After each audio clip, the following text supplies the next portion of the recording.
You know, you sweat the small stuff a lot in life, at work. Little things don't matter as much anymore. We take too much for granted.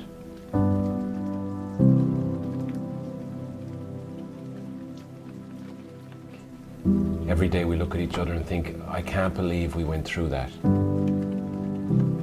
I can't believe that actually happened to us. My name is James Toohey. I work at the medical division and I'm responsible for operations quality. We've been in the area since 2014, but I'm pretty much from the area, so I grew up here. I grew up knowing Stryker and very familiar with the company. Well, we have two boys.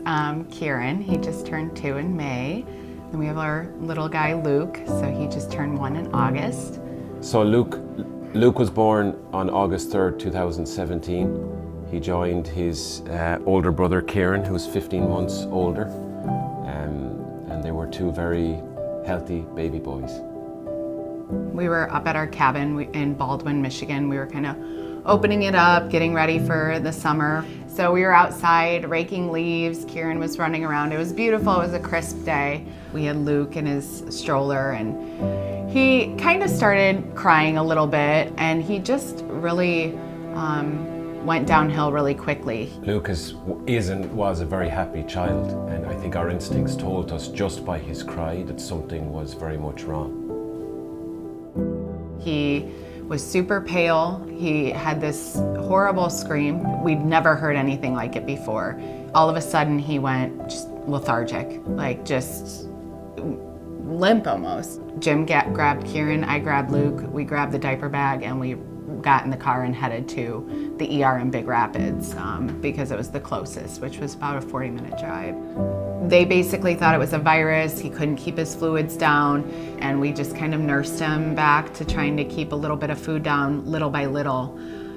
But progressively through that weekend and week, we were in and out of the ER several times. Luke was ill for almost a month and a half before we got a firm diagnosis. We had called a family friend who got us a referral to a pediatric surgeon locally. And that surgeon looked at Luke and said, I do think it's viral, but that was the first time any medical person told us it could be neurological. The next morning, Elena stayed with Luke in the hospital that night. And around 5 a.m., I'll never forget it, I got a call. I looked at my phone, I saw Elena's name. I knew something was wrong. I shared with one of the nurses that Luke was kind of doing a stare off to his right side and wasn't as responsive on his left side. And she said, yeah, that seems odd. And, you know, she said she'll keep an eye on it. Eventually they brought the PICU doctor in and she said, Luke's having a focal seizure. And then they showed me scans and on like a fourth of his brain was bleeding and swelling. And then I had to call his dad and tell him. And she said, Jim, it's neurological. Luke has a hemorrhage, and it's substantial. I made my way to the hospital to meet with Elena, and the doctor prepared us for, I guess, the worst.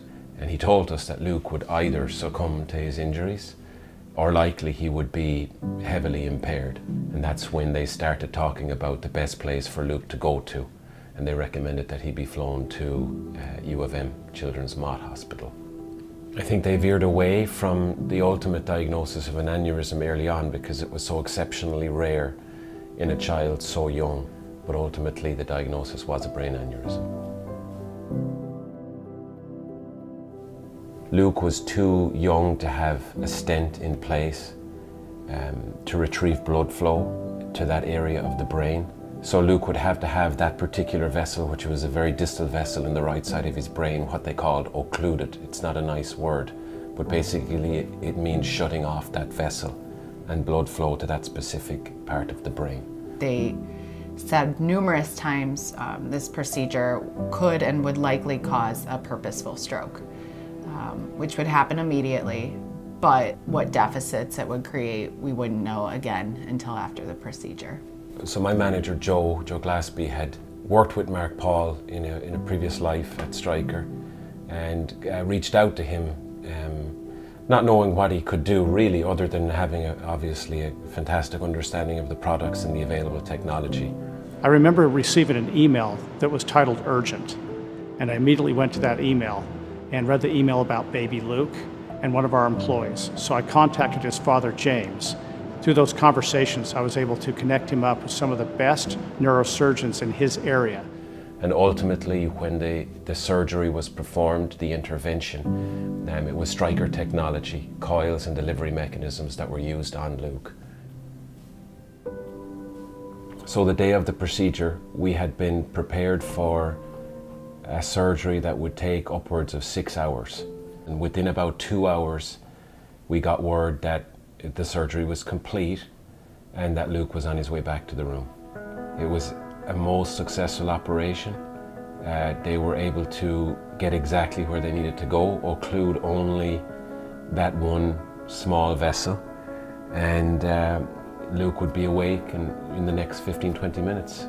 And when he woke up, he was okay. Luke's brain, immediately after the surgery, started compensating for the lost blood vessel. And we actually were able to see brain scans where they basically turned off that blood vessel by coiling it. And then immediately you could see blood vessels taking over and giving blood and life into that part of his brain. There were times when not only did we think Luke would be heavily impaired, but we thought we'd lose Luke, at such an early age. But we still get to wake up every morning and hear Luke cry and grab him out of his bed, and it's great to hear him cry. Luke didn't just survive, but he's also thriving.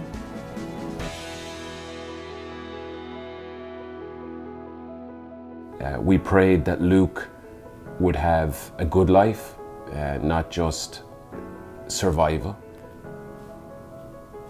And it's thanks to all those great people that make these products that Luke will have a good life.